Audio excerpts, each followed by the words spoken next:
नमस्कार। बहुत बहुत स्वागत है आपका हमारे इस कार्यक्रम बिहार बिहान में। हम हैं ऋचा और मैं हूँ राकेश। और दर्शकों, किसी ने सही कहा है कि ना संघर्ष ना तकलीफें, क्या है मज़ा फिर जीने में, वो तूफान भी थम जाएगा जब लक्ष्य रहेगा सीने में। तो दर्शकों, मैं आपको ये बता दूं कि जीवन में अगर आप आगे बढ़ रहे हैं तो लक्ष्य होना बहुत ही ज़रूरी है, क्योंकि ये लक्ष्य न सिर्फ आपको एक रास्ता दिखाता है बल्कि वो मुकाम तक भी पहुंचाता है। क्यों ऋचा? बहुत ज़रूरी हो जाता है हम सबके जीवन में ये लक्ष्य। बिल्कुल बिल्कुल सही कहा रोशन आपने कि हर सुबह प्रेरणा से भरा होता है, जो आपको कहता है कि अंधेरों से डरना नहीं है। हर सुबह एक सूरज आपका इंतज़ार करता है जो कहता है कि अंधेरों से डरना नहीं है और हिम्मत बांध के एक नई सुबह का इंतज़ार करना है। तो आइए देखते हैं, क्योंकि हमारे कार्यक्रम का शुरुआत हो चुका है, तो हम देखते हैं कि आज का सुविचार क्या है हमारे लिए और आपके लिए भी।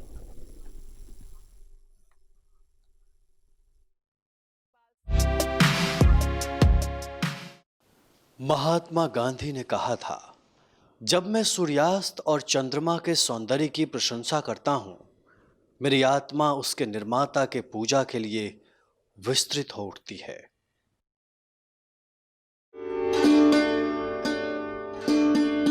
आज के हमारे खास मेहमान बेहद ही खास हैं।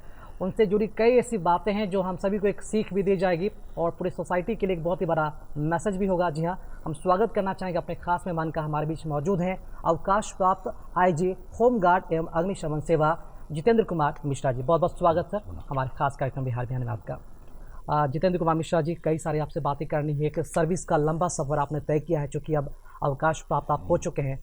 कई तरह की जो गतिविधियाँ हों आपके मन में चल रही हैं, उन सब के बारे में हम जानेंगे, लेकिन पहला सवाल रहेगा आपके बचपन से ही आपके माता पिता के जिक्र से। और ज़रूर चाहेंगे कि क्योंकि बचपन का जो जिक्र होता है हमेशा अपने सीने में, अपने दिल में हम उसे लगा कर रखते हैं। कहीं भी जाते वो याद आ ही जाती है, और ऐसे समय में तब तो और भी यादें आती हैं। ज़रूर चाहेंगे बताएं, उन दिनों के बारे में सुनाइए, और उन दिनों का माहौल कैसा था, और आईपीएस बनने का जो ख्वाब है कैसा आया, कंपटीशन कितना था उस वक्त, जरूर चाहेंगे उसके बारे में बताइए। देखिए, हम गांव से बिलोंग करते हैं। समस्तीपुर में एक गांव है करियन, वहीं से हमारी प्राथमिक शिक्षा हुई। मिडिल स्कूल वहीं से हम लोगों ने पास किया, और बगल में एक हाई स्कूल है बैजनाथपुर उच्च विद्यालय, वहाँ से हमने मैट्रिक के एग्ज़ाम पास किया। अपने स्कूल के हमेशा फर्स्ट सेकंड टॉपर रहे हैं। लेकिन हमारे साथ थोड़ा स्टोरी कुछ हटके है। हटके यह है, जो जब हम बच्चे थे तो हमारे फादर एक्सपायर कर गए थे। फिर 7th में गए तो मदर एक्सपायर कर गई। लेकिन होता है ना, जब आपको आगे बढ़ना रहता है तो कोई ना कोई आपको साथ देते हैं। उसमें हमारे बड़े भैया थे जो यहीं पोस्टल अकाउंट्स में थे वो, और उनका मुझे एक तरह से भ्राता थे ही, पितृतुल्य उनसे हमें वात्सल्य प्रेम मिला और सहयोग मिला। हमेशा उन्होंने हमें गाइड किया और पढ़ाया लिखाया। जब वहाँ से हम 10th कर गए, 10th मतलब उस समय हम लोग जब पास किए थे तो 11th था, तो हम यहाँ BN कॉलेज हमको ले आए पटना में। तो पटना चले आए तो पटना यूनिवर्सिटी में चले आए, यहाँ से फिर ISC किया। तो जब +2 कर रहे थे तो उस समय उनकी इच्छा थी जो हम इंजीनियर बने। उनकी दिल्ली उस समय, अपने यहाँ बिहार का खास करके माइंड सेट है, लड़के को या तो इंजीनियर बनाना चाहते हैं, नहीं तो मेडिकल में डॉक्टर बनाना चाहते हैं। उनकी भी यही इच्छा थी, हमारा छोटा भाई है और अच्छा पढ़ने में है, तो यहाँ हम यह बनाए। उसके लिए उन्होंने काफ़ी प्रयास किया। जैसे कोई भी एग्ज़ाम हम देते थे, फॉर्म हुआ लाते थे, सेंटर पर ले जाते थे, और बहुत मतलब तल्लीनता से। लेकिन हुआ क्या, फिर हम BSc में जब चले आए, अब उनका क्या था, इंजीनियरिंग में जॉब। हमने एक बार एग्ज़ाम दिया भी था तो नहीं हो पाया था। उनका था फिर से पढ़ो। और उन एक था क्या, वो थोड़ा सा होता है ना, लोअर मिडिल क्लास कह लें, लोअर फैमिली कह लें, जो आपको BSc भी करनी है, इंजीनियरिंग भी करनी है। तो उसमें फिर उनसे हम थोड़ा सा डिफ़र किए। हमने कहा नहीं, या तो हम इंजीनियरिंग में जाएंगे, नहीं तो BSc करेंगे। तो अल्टीमेटली हमने इंजीनियरिंग को फोरगो किया और BSc में कंटिन्यू किया। BN कॉलेज में थे, मैथमेटिक्स ऑनर्स मेरा था, और वहाँ पर हमने फिर अच्छा मार्क्स भी आया था, अच्छा रिजल्ट आया था। फिर पटना यूनिवर्सिटी से हमने MSc किया मैथमेटिक्स से। तब फिर हम इस अपने गोल को चेंज कर दिए। हम कहे नहीं, अब हम इंजीनियर नहीं बनेंगे, हम जाएंगे BPSC से जाएंगे और DSP बनेंगे। पता नहीं कहाँ से ऐसा आ गया, जबकि भैया तो दूसरा चाहते थे, तो हम उसके लिए प्रयास किए। और एक और होता है, जैसे देखेंगे हम लोग पहले बताए कि ग्रामीण परिवेश से आए थे, तो वहाँ हम लोग के यहाँ क्या है, जो अर्ली मैरिज का सिस्टम है, अर्ली मैरिज का। तो एमएससी में जब आ गए तो भैया का प्रेशर आया जो अब शादी कर लेनी है, तो शादी भी हो गई, क्योंकि हमने नो नहीं कहा, क्योंकि वो उन्होंने हमें काफ़ी नर्चरिंग किया था। शादी हो गई, शादी हो गई तो फिर शादी के बाद तो फिर जो आगे का कार्यक्रम होता है, बच्चे भी होंगे ही, नेचुरल है, बच्चे भी आ गए। यहाँ हम पढ़ाई ही कर रहे थे, एमएससी कर लिए थे, लेकिन कमीशन कंप्लीट नहीं किए थे। उसको लेकर के थोड़ा सा कठिनाई भी हुई। बच्चे भी हमारे आ गए, बच्ची भी आ गई, दोनों हमारे मायके में ही रहती थी, हमारे ससुराल में। हम यहाँ पढ़ते थे, फिर भाग के वहाँ जाते थे। तो उस पीरियड में काफ़ी स्ट्रगल करना पड़ा। स्ट्रगल पीरियड में एक तरह से कहें, जो हमें चूँकि मैथमेटिक्स के स्टूडेंट थे, तो हमने अपने जो भी 12 प्लस बीएससी ऑनर्स के जो मैथमेटिक्स के स्टूडेंट मिलते थे, उनको कोच करते थे, उनको पढ़ाते भी थे अपने डेरा पर, काफ़ी उन लोग बच्चों को पढ़ाते थे। लेकिन उस पढ़ाने में भी मेरा एक इंटरेस्ट रहता था। हम लोग जिस बैकग्राउंड से आए थे, बहुत सारे बच्चे उस बैकग्राउंड के थे जो पे नहीं कर पाते थे, उन्हें फ्री ऑफ कॉस्ट भी हम पढ़ाते थे। ऑलमोस्ट मेरा जितना भी पढ़ाई होता था, 60% बच्चे फ्री ऑफ कॉस्ट पढ़ते थे, जो आज के डेट में बहुत जगह कई जीएम हैं, कई डिप्टी जीएम हैं, कई आपको सुपरिटेंडिंग इंजीनियर हैं, जगह जगह बहुत सारे बच्चे। हम तो इंजीनियर नहीं बने, लेकिन हमारे बहुत सारे बच्चे जिसको हमने पढ़ाया था इंजीनियर बने। लेकिन मुझे उससे क्या फ़ायदा हुआ, जब कमीशन में बैठने की बात आई तो हमारे लिए ऑप्शन था, जो मैथ में 3 पेपर्स उस समय लेने पड़ते थे। अभी तो दूसरा सिस्टम हो गया है, 3 पेपर्स लेने पड़ते थे। जैसे अप्लाइड मैथमेटिक्स मेरा था, प्योर मैथमेटिक्स था। अब उस ग्रुप से 2 ही ले सकते थे, थर्ड ऑप्शन क्या लेंगे। उसमें हमारी पत्नी थी, वो एमए कर रही थी मैथिली से, तो एक मैथिली हमने ऑप्ट किया। तो बच्चों को जो पढ़ाते थे और मैडम जो हमारी पढ़ रही थी, उनका नोट्स हमारे लिए एक तरह से सिलेबस का काम किया और उनका सहयोग, तो और उससे हमने बीपीएससी क्रैक कर गया। क्योंकि बच्चे को पढ़ाते थे मैथमेटिक्स, तो मैथमेटिक्स मुझे अलग से पढ़ने की आवश्यकता नहीं पड़ती थी, और मैथिली हमें रेडीमेड नोट्स मिल जाता था वहाँ, तो उससे हमको काफ़ी मदद मिला और भाई का भी सहयोग हुआ, ऊपर भगवती का भी कृपा था। तो हमने इसमें क्रैक किया बीपीएससी। उसमें फर्स्ट टाइम नहीं हो पाया, सेकंड नहीं हुआ, थर्ड टाइम हमने क्रैक किया और टॉप 10 में आ गए, तो फिर डीएसपी हम बन गए। सर, आप बहुत संघर्षपूर्ण आपका जीवन रहा, और चाहे वो आपकी निजी ज़िंदगी हो, चाहे वो आपका स्टडी हो, कैसे मैनेज किया आपने? मैनेज करना तो रियली टफ तो होता है, लेकिन उस समय एक इंस्पिरेशन आ जाता है। अगर आपका गोल फिक्स्ड है, आपको वहाँ जाना है, तो आप उसके लिए रास्ता निकाल लेंगे। जैसे थोड़ा छोटा सा एग्जांपल दूँ, अभी भी आप देखेंगे पटना में आप चलते हैं, ट्रैफिक की बहुत समस्या होती है, तो उसके लिए आपको बाईपास करना पड़ता है, जो जाम का पोजीशन रहता है उस तरह का। उसी तरह से ज़िंदगी में भी होता है, क्योंकि आपको कोऑर्डिनेट करके चलना होगा। जिसको आप एवॉइड नहीं कर सकते हैं, उसको लेके चलना होगा, और उसमें आपको अपने विल पावर को इन्हांस करना होगा। क्योंकि आपकी कमेंट भी होगी, बहुत सारे लोग बहुत तरह की बातें भी करेंगे, क्योंकि बहुत लोग हैं जो क्विक रिजल्ट चाहेंगे, लेकिन आप क्विक रिजल्ट नहीं दे पाएंगे, क्योंकि वो संभव भी नहीं है। वो समय लगेगा, जिसमें जो समय लगना चाहिए वो समय लगेगा। उसमें धैर्य की आवश्यकता बहुत ही अधिक होती है, और लोगों का जो भी सहयोग मिलता है, छोटी सी भी सहयोग अगर आपको मिले, उसको आप बहुत बड़ा समझिए। अगर कोई आपको सहयोग नहीं कर रहे हैं, तो उसको भी एक बहुत बड़ा समझिए, जो हमें कुछ शिकायत तो नहीं कर रहे हैं, मुझे डिस्करेज तो नहीं कर रहे हैं, तो उस परिस्थिति में आप आगे बढ़ सकते हैं। बिल्कुल आपने सही कहा। बिल्कुल सर ने बाईपास वाली बात बहुत सही कही कि अगर आप ट्रैफिक में, जिंदगी के भी उथल पुथल में, तो आपको एक साइड लेके चलना पड़ेगा, अपने मानसिक संतुलन को बिना खोए, है ना? बिल्कुल। और आपने कहा कि धैर्य, मतलब कि धैर्य इंसान को बहुत आगे तक ले जाती है। हर चीज़ों को मतलब कि समझना, उसे बारीकी से देखना, फिर उसके बाद उसे रिएक्ट करना, मतलब कि ये बहुत ही अहम हो जाता है हम सभी के लिए। सर, चूँकि आप अवकाश प्राप्त आईजी हैं, अपने रिटायरमेंट हो चुका है आपका, लेकिन हम उन दिनों की बात करना चाहेंगे जब आप नए ट्रेनिंग अफसर थे, मतलब कि कैसा पहला अनुभव था जब आपने अपना सर्विस ज्वाइन किया था? जोड़ चाहेंगे उसके बारे में बताइए, कैसा अनुभव रहा आपका? देखिए, हम लोग का वाला ज्वाइनिंग हुआ था, उस समय पीटीसी हजारीबाग हुआ करता, पुलिस ट्रेनिंग कॉलेज था हजारीबाग में, अब तो उसको सबको पुलिस एकेडमी बना दिया गया है। वहाँ हम लोगों की ज्वाइनिंग हुई थी। हम लोग एक साथ बिहार के 20 थे, डीवाईएसपी 20 थे, 4 डिस्ट्रिक्ट कमांडेंट थे, जो होमगार्ड के डीएसपी होते हैं वो थे, 24 हम लोग थे। तो उसका क्षण रियली काफ़ी मतलब आप उसको शब्द में बयां नहीं कर सकते हैं, लेकिन उस तरह का फीलिंग था जो लग रहा था कि हम अपने आप को चेंज कर लिए। सभी अलग अलग स्ट्राटा से आए थे, अलग अलग इकोनॉमिक स्ट्राटा से आए थे, फैमिली से आए थे, सबका बैकग्राउंड अलग था, लेकिन वहाँ जाकर के सबका बैकग्राउंड एक था। वहाँ हर तरह के लोग थे, हर कास्ट के लोग थे, हर कौम के लोग थे, और वहाँ शिक्षक भी थे, और वहाँ का रूटीन आपका चेंज हो गया था।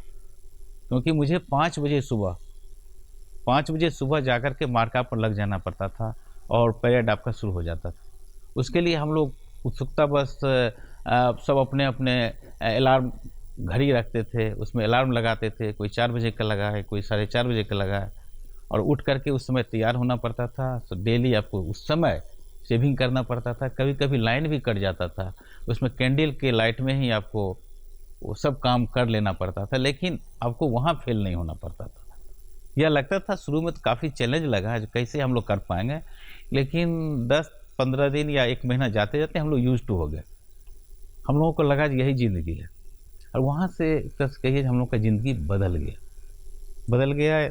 उस समय जब 12-13 महीना हम लोग ट्रेनिंग किया कॉलेज में, और वहाँ से जब जिला में गए, फील्ड ट्रेनिंग जो होती है, तो डीएसपी हो या एएसपी हो, उन्हें भी हर तरह का ट्रेनिंग दिया जाता है। जैसे थाने में भी एज एसएचओ उन्हें फंक्शन करना पड़ता है, सर्किल इंस्पेक्टर के यहाँ भी काम करना पड़ता है, एसडीपीओ के यहाँ काम करना पड़ता है, कोर्ट में, एसपी ऑफिस में, हर ऑफिस से उसे टैग किया जाता है। हर तरह की नॉलेज उन्हें लेना पड़ता है, पब्लिक इंटरेक्ट करना पड़ता है, किस तरह से आप पब्लिक से बिहेव करेंगे, कैसे बात करेंगे, कैसे उनकी समस्या को आप समाधान देंगे, किस तरह से उनको राहत देंगे। तो रियली उस समय एक थ्रिलिंग लगता था जो कुछ कर रहे हैं, और उस तरह से हम लोग करते भी थे। बिल्कुल सर। और उसमें कहते हैं कि जब आप ट्रेनिंग के पीरियड में होते हैं तो उस टाइम में बहुत सारी चीज़ें होती है। आपने कहा सुबह उठ के परेड करने का, तो एक निजी सवाल है कि आपने कोई बहाना बनाया कि ऐसे सुबह जैसे 5 बजे का अलार्म बजता है, तो कभी एक मन में बहाना होता है कि अभी कैसे जाएं, या फिर पीटी मास्टर के डर से आप लोग को उठना ही पड़ता था? नहीं, वो डर तो था ही, लेकिन एक चीज़ था मेरे साथ, एक प्लस पॉइंट क्या था, हम जहाँ से आए थे ना, अगर वहाँ बहाना बनाए होते तो हम वहाँ पहुँचते ही नहीं। बिल्कुल। इसलिए हमने कभी बहाना नहीं बनाया। और आपको मैं यह बता दूं, हम अपने बैच में हमको लगता है फर्स्ट ही होंगे तो कभी सीख नहीं किया। वहाँ भी सीख करने का सिस्टम था, सिस्टम था। जैसे हम बीमार पड़ गए, सीख कर दिए, जो आज जैसे ये नहीं जा पाएंगे, वो उनको परेड और पीटी ऑफ हो जाता था, लेकिन हमने कभी नहीं किया। छुट्टी में जाते थे, लेकिन कभी सीख नहीं किया था और कभी बहाना नहीं बनाया था।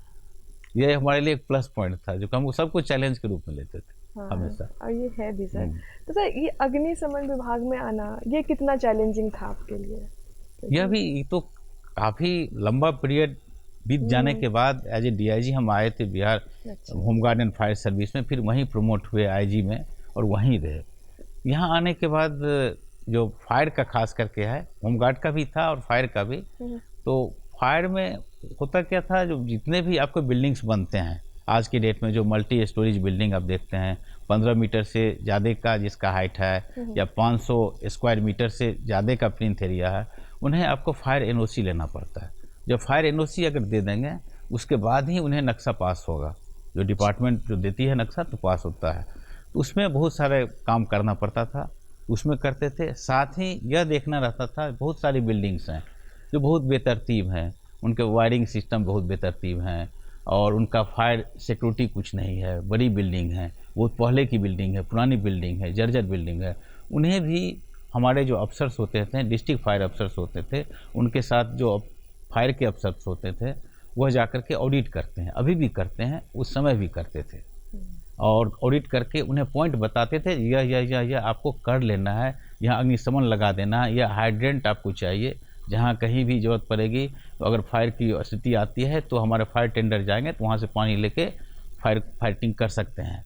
साथ ही जो कंजेशन होता है, जो देखने पटना में भी काफ़ी कंजेशन रहता है, और छोटे मोहल्ला होते हैं वहाँ और ज़्यादा कंजेशन रहता है, उसके लिए भी छोटी गाड़ी का भी प्रावधान है। इसके बाद बाइक का भी है, जो बाइक से भी छोटे छोटे जगह जा सकते हैं, और आपको 200-250 लीटर पानी वो कैरी करेंगे, कैरी करके ले जाएंगे, तत्काल उसे आपको और मिस टेक्नोलॉजी से फाइटिंग करेंगे। तो ये हम लोग उसको कराते थे, अभी भी लोग कर रहे हैं। लेकिन वहाँ भी संसाधन जितना होना चाहिए दिया जाता है, लेकिन फिर भी जो रिक्वायरमेंट है उसके रिस्पेक्ट में देखेंगे तो कम पड़ जाता है। मेन पावर भी कम है और आपका संसाधन भी कम है। लोगों में खास करके जागरूकता की भी कमी है। लोग खुद भी नहीं समझते हैं कि क्या करना चाहिए। उसके लिए भी हम लोग जैसे स्कूल है, कॉलेजेज हैं, इसके अब जो पब्लिक प्लेसेज हैं वहाँ जा कर के नुक्कड़ नाटक टाइप का करके या डेमोस्ट्रेशन दे करके, जैसे खास करके डोमेस्टिक हाउस वाइफ्स हैं जो घर में काम करती हैं या गैस का चूल्हा पर इस्तेमाल करती हैं, या गांव में भी आप जाएंगे तो उज्ज्वला योजना के तहत जो सिलेंडर्स मिले हैं उसका इस्तेमाल करती हैं। कैसे करना चाहिए, क्या क्या प्रिकॉशंस लेनी चाहिए, इसके संबंध में वहाँ भी जा कर के लोग जागरूक करते थे। तो यह एक चैलेंजिंग जॉब था। हम लोग काफ़ी कराते थे और अभी भी लोग कर रहे हैं, और आपके माध्यम से हम यह भी चाहेंगे लोग इसके प्रति भी जागरूक हों। जब भी टीम जाती है तो उसे खूब मदद करें, उनसे सीखें। साथ ही जो भी गाइडलाइंस जब तक आपके द्वारा भी प्रेस मीडिया के माध्यम से भी, और आप उज्ज्वला योजना के तहत या गैस ही लेते हैं उसमें जो क्वेश्चंस किया जाता है, जो सिक्योरिटी आपको लेनी चाहिए उसके संबंध में जो हिदायत दी जाती है उसका अक्षरशः पालन जरूर करें, क्योंकि वो उनकी अपनी सेफ्टी है। और यह कह के कभी नहीं आता है कब आपकी लापरवाही से इस तरह का डिजास्टर हो जाएगा, कोई नहीं जानता है। बिल्कुल आपने सही कहा, ये हमेशा तैयार रहने की आवश्यकता है। निश्चित अवेयरनेस रूप से। बहुत जरूरी है ताकि कोई भी अगर इस तरह की घटना, क्योंकि गर्मी में अमूमन इस तरह की घटनाओं में जो वृद्धि है वो हो जाती है। बहुत लोग होते हैं कि मतलब कि घबरा जाते हैं, तुरंत भागने लगते हैं, लेकिन उन्हें बचाव राहत काम में लगना चाहिए। अवेयर रहेंगे तो बहुत कुछ जानमाल क्षति होने से बचा जा सकता है। सर, आपने अपने डिपार्टमेंट में कई तरह के जो पद है उसका निर्वहन किया है। एक लंबा मतलब कि साल लंबा सफ़र आपने तय किया अपने सर्विस में। अगर मैं आपसे पूछूं कि अपने सर्विस के दौरान आपकी सबसे बड़ी उपलब्धि क्या रही, तो आप क्या बताना चाहेंगे? देखिए, अपना सेटिस्फेक्शन सबसे बड़ा चीज़ है। हम जो चाहते थे वो हमें मिला, और वहाँ कोई ज़बरदस्ती नहीं था जो आप पुलिस सर्विस में चले जाएं। हमने वॉलेंटियर करके गया था, तो सबसे बड़ा सेटिस्फेक्शन यह था जब हम उसमें गए। और जहाँ कहीं भी, खास करके मैं बता दूं, जब किसी भी गरीब के चेहरा पर अगर हम देखते थे खुशी, यानी कोई पीड़ित होके आते थे हमारे पास और उनकी बात को हम सुन लेते थे, तो उन्हें हम जो खुश देखते थे तो उसमें सबसे ज़्यादा सेटिस्फेक्शन मुझे मिलता था। और हम प्रयास करते थे उन्हें हम जरूर फेवर करें। अगर उनके साथ कोई इनजस्टिस कर रहा है तो उनके साथ हम खड़े रहें। चाहे उसके लिए कई बार ऐसा सिचुएशंस आए भी है, हमारे लाइफ में भी आया, सर्विस पीरियड में भी आया, किसी तरह का प्रेशर्स भी था, कुछ और भी लोग थे जो नाराज़ भी हुए थे, लेकिन हमने अपने वसूल से कभी कंप्रोमाइज़ नहीं किया। और यही मेरा सबसे बड़ा सेटिस्फेक्शन का राज है। हम सेटिस्फाइड है। इसमें हमारे काफ़ी सीनियर्स थे, कई जगह डिफरेंसेज भी हुए, लेकिन सबों ने काफ़ी मदद किया। हमको नहीं याद है जो 30-32 साल की नौकरी में कभी किसी अफसर ने जानबूझ के हमें डिस्करेज किया हो, तुमने यह गलत किया। मेरा इंटेंशन गलत रहता नहीं था, तो कभी इस तरह से किसी ने नहीं बोला। डिफरेंसेज हुआ है, बहुत बार हुआ है, लेकिन फिर फ्रेंडली भी हम लोग हो जाते थे काफ़ी, क्योंकि सबको टीम वर्क रहता है। जी बिल्कुल। और आपको दिक्कत शायद इसलिए भी नहीं हुआ क्योंकि आपका कोई अपना एजेंडा नहीं था। हाँ, नहीं था। मतलब कि कोई और एजेंडा लेकर कोई ऐसा कुछ नहीं था मेरा, तो उन्हें दिक्कत होती है, कंप्रोमाइज़ करना पड़ता है, लेकिन आपके साथ ऐसा कुछ नहीं हुआ था। जी। और जैसा कि सर ने कहा कि सर की उपलब्धि भी बार बार बढ़ती गई और सर जो अग्निशमन क्षेत्र में आए तो सर का जो था कि टीम को लेके चले, तो ये एक ऐसा क्षेत्र है जहाँ पे अगर आप टीम में काम ना करें तो ये क्षेत्र में आना असंभव है। आप टीम के साथ जाते हैं, टीम के साथ काम करते हैं। तो सर आप हमें कुछ इसके बारे में बताइए, अग्निशमन क्षेत्र के बारे में बताएं कि कैसे कैसे बचा जाए इस चीज़ों से, क्योंकि अभी गर्मी के कारण भी इस क्षेत्र में हर जगह अभी अगलगी जो है वो चल रहा है, तो और बहुत हताहत भी है, तो इससे कैसे बचना चाहिए? अब जैसे देखिएगा, जैसे खास करके आप घर में चलना, बहुत जगह देखेंगे जो आपको हाल में भी देखे थे, PNG गैस है उसको खुला रह गया, माचिस जला दिए, उससे भी आग लग गई, काफ़ी कैजुअल्टी भी हो जाती है। तो उसमें हमारे लड़के जो जाते थे वो बताते भी हैं, जैसे आप सबसे पहले तो एक फर्स्ट एड बॉक्स आप रखें। हर घर में एक फर्स्ट एड बॉक्स रहना चाहिए, जो कभी भी छोटा सा भी बर्न हो तो बर्नॉल रखते हैं, या और भी जो उसका केमिकल्स मेडिसिन हैं वो रखते हैं। प्लस आप जहाँ कहीं भी जब भी आप चूल्हा जलाने के लिए जाते हैं तो उससे पहले आप ध्यान रखें जो आपका खिड़की खुला हुआ हो, फ्रेश एयर आए, यह आपको ध्यान रखना होगा। साथ ही आप उसका नॉब देख लें। कभी कभी होता है क्या, सिलेंडर के पास से आप ऑफ कर देते हैं, चूल्हा आपका ऑन ही रह जाता है, क्योंकि आप सोचते हैं जो ऑफ करेंगे तब फिर तो बंद होगा तब ऑफ करेंगे, लेकिन हो नहीं पाता है। इस पर आप ध्यान रखें, इस पर ध्यान रखें। जो अगर हम सिलेंडर के पास से ऑफ कर रहे हैं तो सिलेंडर ऑफ करने के बाद चूल्हा जब ऑटोमेटिक ऑफ हो गया तो फिर उसे ऑफ भी कर दें।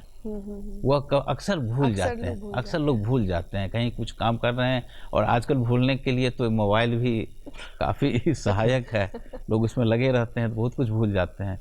और इसके बाद क्या है, जैसे आप घर में काम कर रही हैं तो कुछ पानी का जरूर रखें बगल में, भींगा हुआ कपड़ा अगर है तो उसको रखें, क्योंकि अगर इस तरह का कहीं डिजास्टर आता है सिलेंडर में तो अगर आपका कपड़ा है भींगा हुआ है, उससे अगर ढक देंगे सिलेंडर को तो उसे ऑक्सीजन की कमी हो जाएगी, तो ऑटोमेटिक आपका आग जैसो बुझने का है तरीका, उससे भी आग आपका कंट्रोल हो जाएगा। यह है। और नहीं तो फिर आप बचने के लिए कोई स्विच तो ऑफ नहीं करें, जो अक्सर आपको बताया भी जाता है, और ना ऑफ करें ना ऑन करें, जो जैसे है वैसे ही रहने दें। और उसके बाद उससे निकलने का उपाय देखें, यह करना चाहिए।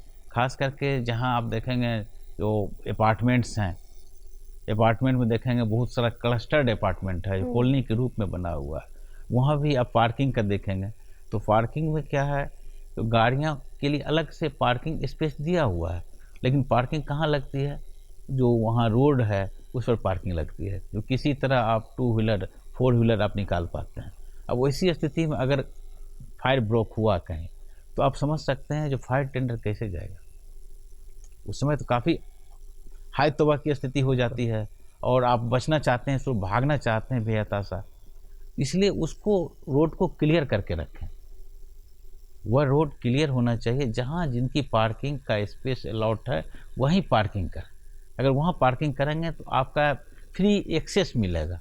किसी भी इमरजेंसी में, किसी भी तरह का डिजास्टर होता है, चाहे अर्थक्वेक का हो या फायर का ब्रोक का हो, उसमें आप उसको एक्सेस पहुंचा सकते हैं और जल्दी उस पर कंट्रोल किया जा सकता है। इसके बाद वायरिंग का है। वायरिंग में भी जो आप वायर लगाते हैं, अक्सर देखेंगे जो आपका शॉर्ट सर्किट से भी आग लगता है, अधिकतर घटनाएं शॉर्ट सर्किट से होता है। जो स्टैंडर्ड ISI मार्क जो आपका वायर है उसका इस्तेमाल करें, उसका स्विच बोर्ड का इस्तेमाल करें।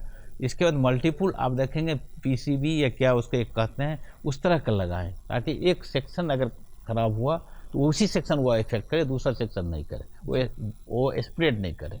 इस पर भी ध्यान देने की आवश्यकता है, खास करके जो लोग अपना मकान बनाते हैं या जो बिल्डर हैं उन्हें इस पर ध्यान देने की आवश्यकता है, क्योंकि गाइडलाइंस भी आपका 2021 में बिहार आपका फायर रूल्स भी आपको बन गया है। अगर इसका वायलेशन करते हैं तो उसके लिए उन्हें फाइन की भी प्रावधान है, उन पर पनिशमेंट भी है। सर्विस के दिनों में क्या आप एक कड़क मिजाज वाले एक IG हुआ करते थे, ऑफिसर हुआ करते थे, या फिर आपने अपने शौक भी सर्विस के दौरान पूरे किए, मतलब कि घूमना फिरना, कुछ लिखना, किसी के लिए कुछ बड़ा करना, या फिर सामाजिक कार्यों से जुड़कर कुछ बड़ा अहम योगदान देना? अब चूँकि आप रिटायर्ड भी हो गए हैं तो अभी क्या मन में चल रहा है, क्या कुछ कितना नया करना है, ज़रूर चाहेंगे इसके बारे में बताएं। देखिए, आपने सही बताया, बहुत सारे अफसर्स हैं जो अपने एक तरह से अपने चरित्र को बना लेते हैं, बहुत कड़क हैं, कोई बहुत सॉफ्ट हैं। लेकिन मैं आपको बता दूं, यह मुझे जब हम DSP बने भी थे तब भी हमारे बहुत क्लोज कई फ्रेंड्स थे, कई हमारे बड़े रिलेशंस में थे, उनका कहना था जो तुम तो इसके लिए फिट नहीं हो, तुम्हारा टेम्परामेंट नहीं है। क्योंकि हम तो बच्चों को पढ़ाते भी थे और उस ढंग से रहते थे, बहुत ज़्यादा बोलते भी नहीं थे, जब मौका मिलता था तो बहुत बोलते थे, लेकिन वैसे नहीं बोलते थे। लेकिन जब हमने सर्विस में गया तो हमको लगा जो नहीं, इस तरह से नहीं होता है, जो केवल आप कड़क ही हैं। जहाँ ज़रूरत है कराई की वहाँ कराई करें, जहाँ सॉफ्ट होने की ज़रूरत है वहाँ सॉफ्ट हो, मिक्स ऑफ टू, वो आप सफल रहेंगे। तो हमने यही अपनाया था हमेशा। हमारे जो भी सीनियर थे, हमें हमेशा उनका अफेक्शन हमें हमेशा मिला, हमने अपने जूनियर को भी दिया। यहाँ तक कि जहाँ कहीं भी हम रहें, जहाँ भी जॉब किए, बिहार हो, झारखंड हो, कई जगह कम से कम 10-12 अनुमंडल्स में रहे, और डिफरेंट डिपार्टमेंट्स में रहे, तो हर जगह हमारा यही था जो हम सॉफ्ट स्पोकन थे। और बहुत देखेंगे जो बहुत से लोग अब चाहेंगे जूनियर हैं तो उसको भी एब्यूसिव लैंग्वेज का भी इस्तेमाल करते हैं पब्लिक के लिए। हमने कभी ऐसा नहीं किया, तो हमको वो अच्छा लगता था और उसमें हम प्लेजर भी फील करते थे, हमें सक्सेस भी मिलता था। इसमें मैं एक एग्जांपल आपको देना चाहूँगा। तो जमशेदपुर में जब हम थे तो वहाँ एक बैंक फ्रॉड हो गया। जो मैनेजर ही ने फटका खेलते थे और जो आपका शेयर बाज़ार का ही एक फटका होता है, स्पेकुलेशन पर वो खेलते थे और वो लॉस होते गया। उन्होंने कई जो प्राइवेट पार्टीज़ थी उसके अकाउंट को उन्होंने हैंडल किया, उस पैसा को फ्रॉड करके 3-4 करोड़ का फ्रॉड कर लिया। पकड़े गए, जब उनको बुलाए, अरेस्ट भी हुए, मैनेजर थे, और उनसे हमने पूछताछ भी किया, जेल भी भेजा, लेकिन उनसे कभी हमने मिसबिहेव नहीं किया। उसका प्रतिफल क्या था? वो जेल जाने के बाद उन्होंने मुझे एक पोस्ट कार्ड लिखा। वो हम बता रहे हैं 98 की बात। पोस्ट कार्ड लिखा और उन्होंने कहा जो सर जी आप साइबर क्राइम का ही कर लें, आने वाले दिन में इस तरह का फ्रॉड बहुत होगा। 98 की बात। आंध्र प्रदेश के थे वो असिस्टेंट मैनेजर, उन्होंने किया था। यह एक तरह से कहें जो बिहेवियर का था, जो इस तरह से हम रहे। तो कहीं मुझे ऐसा नहीं लगा जो चाहे वो कहीं कॉम्युनल इशूज हो या कास्ट इशूज हो, कहीं किसी तरह की कोई समस्या मुझे अभी तक नहीं हुई। जिसका सोशल की बात है उसमें भी हम लगे रहते थे। जैसे रेल एसपी ही थे तो हमने राजेंद्र नगर, पटना जंक्शन, पाटलिपुत्रा, तारेगना, आरा, कई जगह हम स्लम ड्वेलर्स बच्चे जो थे उनको हम प्लेटफॉर्म पर एजुकेशन देने का काम किया था। बहुत सारे लोग भी आए थे, जुड़े भी थे और उनको दिया था। आपका सासाराम में भी 400-500 बच्चे थे जो स्टेशन पर आके पढ़ते थे, खास करके वो स्टाफ सिलेक्शन के लिए, बैंकिंग के लिए, रेलवे के लिए। उन्हें हम लोगों ने जो शाम में आके लाइट में पढ़ते थे, रेलवे स्टेशन पर जो लाइट रहती थी उसमें, उसको हम लोगों ने ऑथराइज कर दिया। सबको आइडेंटिटी कार्ड दिया, सबको प्रमोट किया कि आप पढ़ो, हम तुमको मदद करेंगे। लीगलाइज कर दिया, तुम्हें कोई डिस्टर्ब नहीं करेगा। लेकिन 2 प्रोमिसेज उससे लिया था। एक यह जो छेड़खानी की कोई शिकायत नहीं होनी चाहिए। दूसरी बात है किसी भी तरह का किसी के साथ अगर कोई पॉकेटमारी करता है तो तुरंत आकर के उनको पकड़ के दोगे तो वो लोग मदद भी करते थे। तो अभी भी हम अपने गांव में भी बता दूं, हमारा गांव में हाई स्कूल में, मेरा स्कूल जिस स्कूल के हम विद्यार्थी रहे वो अपग्रेड हुआ। वहाँ टीचर की कमी थी, सरकार के द्वारा दी जाती है लेकिन उस रिस्पेक्ट में नहीं दी जाती जितना आपको डिमांड है। वही था, वहाँ साइंस टीचर नहीं थे। हम लोगों ने अपने गांव के, हमारे कई लोग हैं, हमारे साथी हैं, ग्रामीण हैं, जो जगह जगह जॉब करते हैं, उनका एक ग्रुप बनाया उदयन शिक्षा समिति करके, और सबों का सहयोग उसमें मिल रहा है। और हम लोग उसके लिए अलग से टीचर बहाल कर दिए। प्राइवेट टीचर जा कर के गवर्नमेंट स्कूल में वो पढ़ाते हैं, 2 से 3 घंटे वो डेली देते हैं समय उसमें, उनके लिए अलग से उन्हें हम लोग पैसा देते हैं। और बच्चे अच्छा भी कर रहे हैं। इस बार भी हम लोग गए थे तो जो बच्चे हमारे 10th अभी पास किए हैं उन सबको हम लोग फैसिलिटेट किया था, सबको एक फंक्शन करके, ताकि और बच्चे जो छोटे हैं वो भी मोटिवेट हों, क्योंकि वहाँ सब गरीब बच्चे ही रहते हैं, चाहे किसी भी कास्ट के हों, किसी भी कौम के हों। तो उससे हमारा काफ़ी हमदर्दी भी रहता है उनका। हम चाहते भी हैं जो आगे बढ़ें, जिस तरह से हम आगे बढ़े उस तरह से हमारे छोटे बच्चे भी आगे बढ़ सकते हैं, कुछ कर सकते हैं। तो हम लोग कर रहे हैं। क्या बात है। बहुत बढ़िया सर कि आप जब पद पे थे तो भी आप एक बेहतर इंसान थे और जब आप अभी नहीं हैं तो भी आप बेहतरीन काम कर रहे हैं सर। बातें बहुत सारी थी, बहुत सारी हमने बातें सीखी भी और आगे भी हम कोशिश करेंगे कि हम इस चीज़ पे बात करें, लेकिन सर वक्त जो है वो हमें इजाज़त दे रहा है कि आपसे हम इजाज़त लें अब। और सर बहुत बहुत स्वागत आपका हमारे इस कार्यक्रम में आने के लिए और इतनी सारी जानकारी देने के लिए आपका बहुत बहुत धन्यवाद। आपको भी धन्यवाद, आपने बुलाया। बहुत बहुत शुक्रिया। तो दर्शकों, आज का कार्यक्रम कांग के बिहार अभियान आपको कैसा लगा, खत लिखकर हमें ज़रूर बताएं, क्योंकि हमें इंतजार रहता है बेसब्री से आपके प्यारे प्यारे खत का। तो उठाएं कागज़ और कलम, लिखें हमारा पता है कार्यक्रम बिहार अभियान, निदेशक डीडी बिहार, दूरदर्शन केंद्र पटना, फ्रेजर रोड पटना 8000001। हमारा email ID है director ddkpatna@gmail.com।